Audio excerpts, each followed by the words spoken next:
Hökmdarın taleyi. Yazar Elçin. Köçürən Milad Teymuri. Səsləndirənlər Meysəm Qarabaği, Nəsrin Həbibzadə, Mehdi Sərvəri. İbrahim xan bağçadakı si uşaqları Abbas Qulağa, Gövhər ağa, Hacıcan ağa, Səltənət bəyim, Əli ağa ilə oynayırdı. Abbas Qulağa dedi: Kəndli ilə öküz oynayaq. Kəndli ilə öküz. Yaxşı, mən kəndli. Mən də öküz. Ay qız, səndən öküz olar? Qız nədir, öküz nədir? Öküz mənəm. Yaxşı, mən oldum kəndli. deyib səsini dəyişdi və Abbas Qulağaya müraciətlə kəndlinin sözlərini söylədi.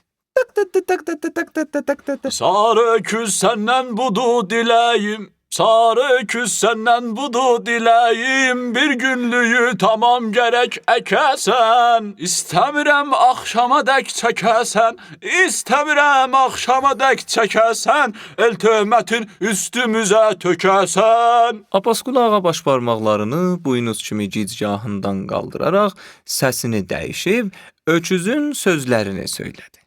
Sən ha vaxtda mənim gördün işimi, qoymarsan din saxlayım başımı, qoyundan keçidən bir yoldaşımı, gör mən onlar ilə necə çəkərəm.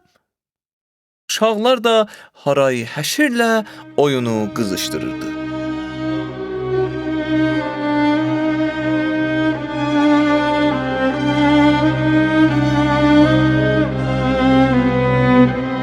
Tehranda Şah Sarayının qadınlara məxsus hissəsində kiçik bir bağçada o gözəl fəvvarənin şırıltısı çay şırıltısına bənzəyirdi. Amma çay deyildi və kim bilir o fəvvarənin kənarında oturub gözlərini uzaq bir nöqtəyə zilləmiş Ağabəyim ağa suyun o səsinə qulağı asa-asa bəlkə elə bu barədə də fikirləşirdi. Xacə bağçaya daxil olub. Gəl ağa.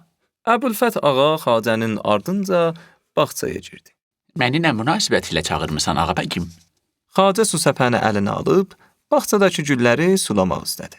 Ağabəyim ağa qardaşının sualına cavab verməzdən əvvəl Gülləri mən sulamışam, Xacə. Sən gedə bilərsən.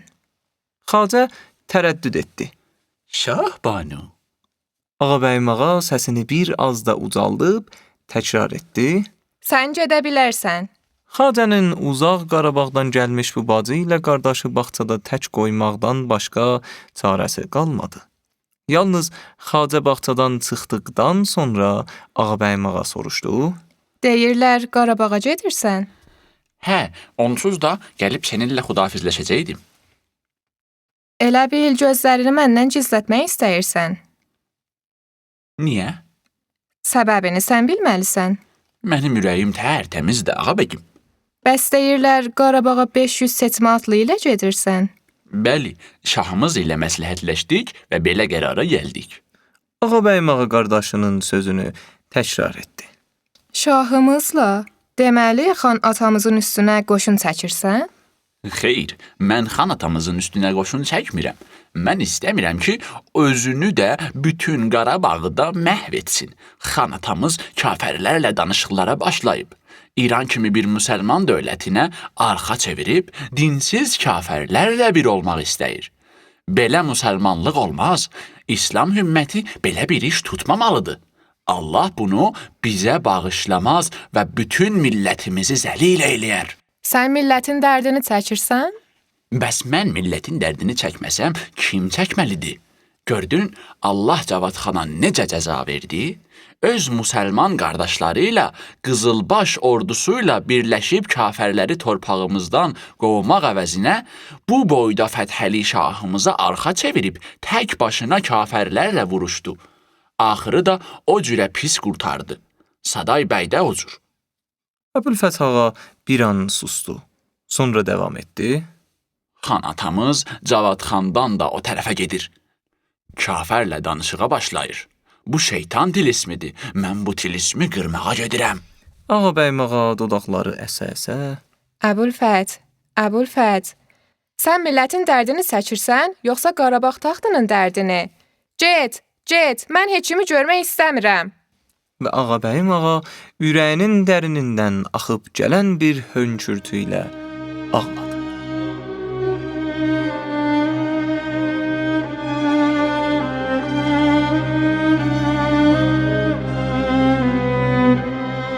Xidmətçi içəri girib dedi: Vanya yüzbaşı huzurunuza təşrifinə izin istəyir.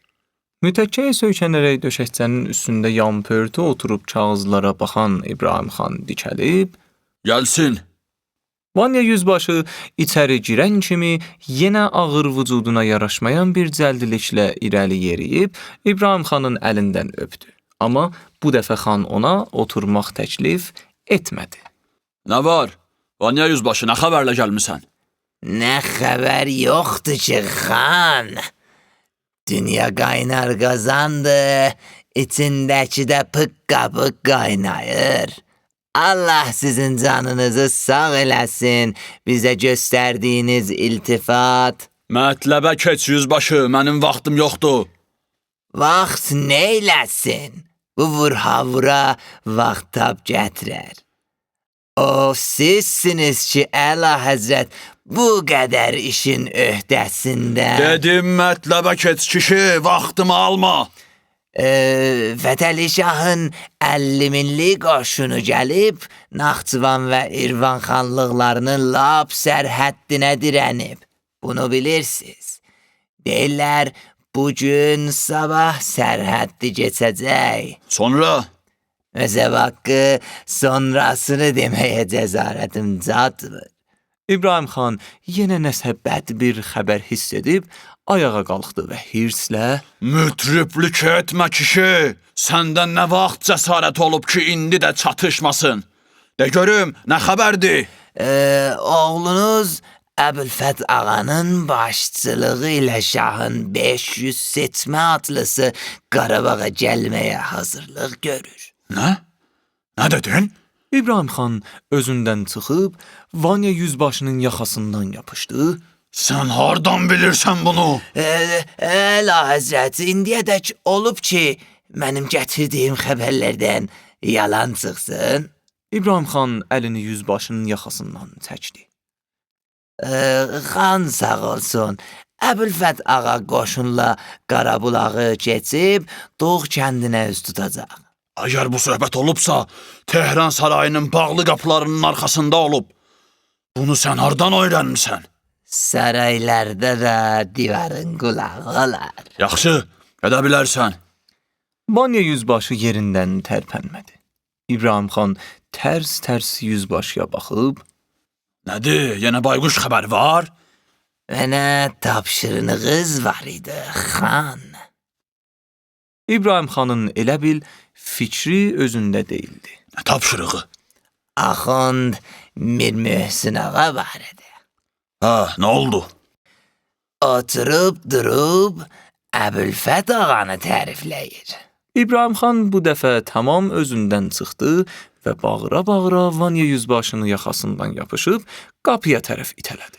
Nə olsun? Bəyəm Əbülfət ağanı tərifləmək olmaz? Yaxşı eləyir tərifləyir. Erməni dığası, rədd ol buradan!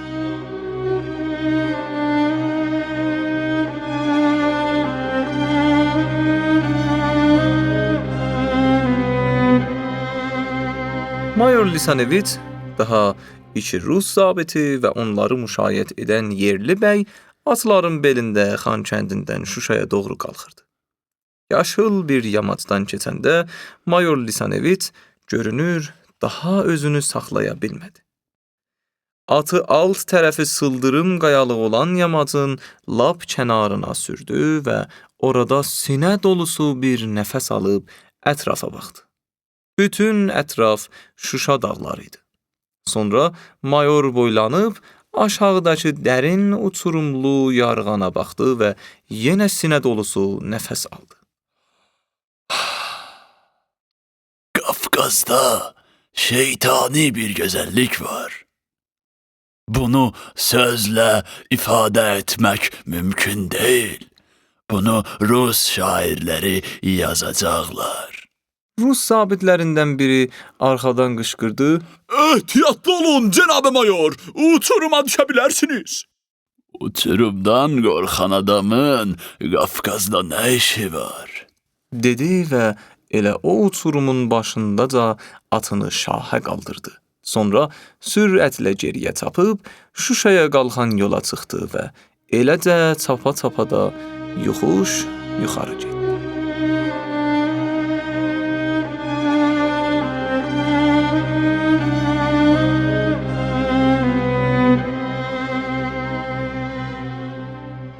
Aşot Karapetyan mindiyi fayton Tehranın küçələri ilə gedirdi.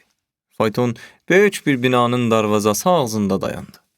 Aşot Karapetyan faytondan düşüb darvazanın qarşısındakı gözətçiyə Ağay Pirquluxan beni gözləyir. Aşot Karapetyan içəri girəndə Pirquluxan döşəkçədə bardaş qurma oturub, qarşısındakı gödəymizin üstünə yığılmış bir qalaq kağıza baxırdı və Karapetyanı görən kimi "Nə oldu, ağay Karapetyan? Təzə siyahiləri gətirdin?" Getirmişəm ağay Pirquluxan. Aşot Karapetyan əlindəki kağızları Pirquluxana uzatdı və yalnız bundan sonra Selamünaleyküm. Aleykümselam. Vallah, ağay Karapetyan, indi salam verib salam almağa da məcal qalmayıb. Hamısı bir yerdə neçə erməni ailəsidir? 750 erməni ailəsi Marağa tərəfdəndir. 342 ailə Şirazdandır. 433 ailə Həmədandan, 126 ailə Tehranın özündəndir. Hamısı da könüllü razılıq vermiş ailələrdir. Ağay Pirquluxan, əvvəl sizə verdiyim siyahi ilə birlikdə düz 6582 erməni ailəsidir. Aşot Karapetyan bir daha təkrar etdi. 6582 ailə. Bu birinci mərhələdir ha baba. Bəli, ağay Pirquluxan, yəni siyahilər hazırlanmaq üzrədir. Xeyli xub, ağay Karapetyan. Qiblə-i aləm çox tələsdirir.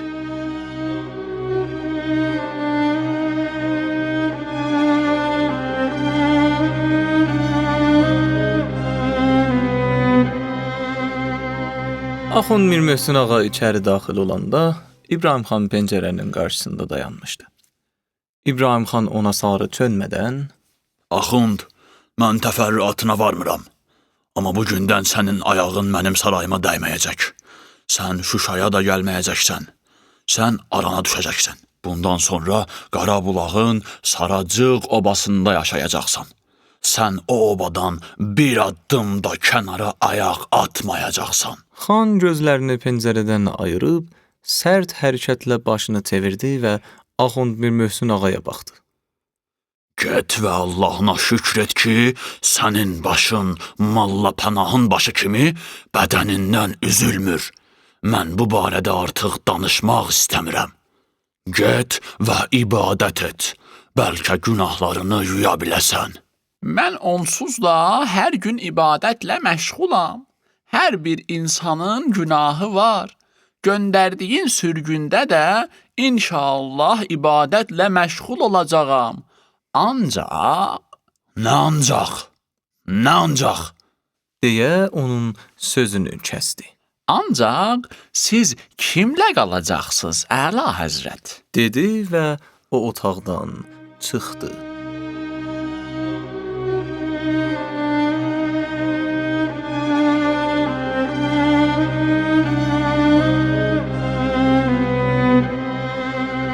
Xan sarayının həyəti qaynayırdı. Bir tərəfdə kabab bişirdi, bir tərəfdə ocağın üstündə böyük qazan qaynayırdı. Bir tərəfdə də Hind quşu, toyuq, turac yonulurdu. Xanəndənin zilə çəkdiyi Qarabağ şikəstəsinin səsi həyətə yayılmışdı. Toyuq yolan arvadlardan biri Allah ağa bəyim ağanın ömrünü uzun eləsin. Gör də, gör nə sözlər yazıb, gör o bədbəxt nə çəkir də qürbətdə. dedi və doluqsundu. O biri arvad Az, sənin niyə gözün dolur? Xanımlar şah saraylarında kefə baxır. Sən də burada zırıldayırsan. doluqsunmuş arvad Allah elə keyfi kəssin. dedi və qolu ilə gözünü sildi. Qonaq otağında salınmış süfrənin arxasında isə bir neçə sahabəsi ilə İbrahim xan, Mayor Lisaneviç, onunla birlikdə gələn Rus zabitləri əyləşmişdi. Süfrənin üstünə cürbəcür meyvələr, yeməklər, şərbət, ayran düzülmüşdü. Danışdığı mayoru müşayiət edən Azərbaycanlı bəy tərcümə edirdi. Mayor cənabları, mən sizin haqqınızda xoş sözlər eşitmişəm. Sizi görməyimə çox şadam. Mən eşidəndə ki, zat aliləri Cənab-ı Sisyanov öz şəxsi nümayəndəsi kimi mənimlə ilkin danışıqlar üçün cənabınızı göndərir, xeyli məmnun oldum. Əla Həzrət İmperator Aleksandr təbəələri, o cümlədən mən də sizin haqqınızda çox eşitmişik və Qarabağın müdrik bir hakimi kimi sizə böyük hörmətimiz var. Sisyanov cənabları mənə şərəf verərək tapşırıb ki, Əla Həzrət İmperatorun şəxsi hədiyyəsini sizə təqdim edəm. Mayor Lisaneviç və onunla gəlmiş Rus zabitləri ayağa qalxdılar. Zabitlərdən biri kənardakımızın üstündən o hədiyyəni götürüb mayora verdi və mayor ehtiyatla hədiyyəni açdı. Bu, İmperator 1-ci Aleksandrın qiymətli çərçivə içində böyük portreti idi. İbrahim xan bir an o portretə baxdı. Sonra ayağa qalxdı. Dərhal əyanlar da ayağa qalxdı və İbrahim xan dedi: Bu qiymətli ərməğan həmişə mənimlə və mənim nəslimlə bir yerdə olacaq. Portreti mayordan alıb bir də baxdı.